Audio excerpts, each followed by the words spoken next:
Chapter 17. No ox or sheep which has a mark on it, or is damaged in any way, may be offered to the Lord your God, for that is disgusting to the Lord your God. If there is any man or woman among you in any of the towns which the Lord your God gives you, who does evil in the eyes of the Lord your God, sinning against his agreement, by becoming a servant of other gods and worshipping them, or the sun, or the moon, or all the stars of heaven, against my orders, if word of this comes to your ears, then let this thing be looked into with care. And if there is no doubt that it is true, and such evil has been done in Israel, then you are to take the man or woman who has done the evil to the public place of your town, and they are to be stoned with stones until they are dead. On the word of 2 or 3 witnesses a man may be given the punishment of death, but he is not to be put to death on the word of 1 witness. The hands of the witnesses will be the first to put him to death, and after them the hands of all the people. So you are to put away the evil from among you.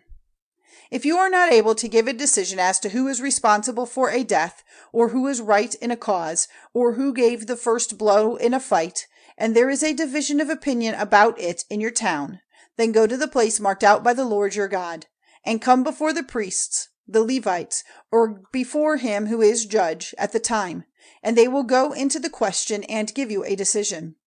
And you are to be guided by the decision they give in the place named by the Lord, and do whatever they say,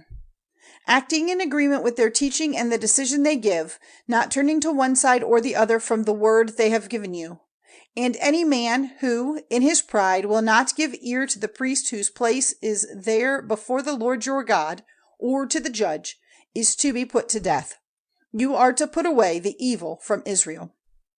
And all the people hearing of it will be full of fear and put away their pride.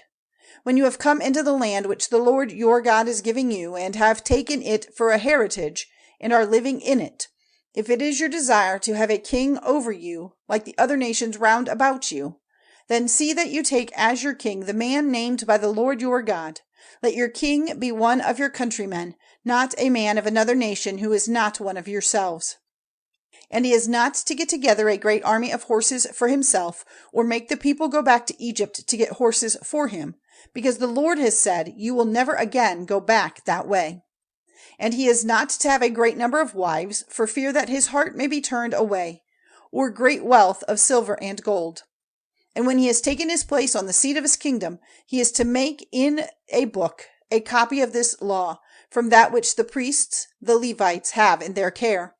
And it is to be with him for his reading all the days of his life, so that he may be trained in the fear of the Lord his God to keep and do all the words of this teaching and these laws,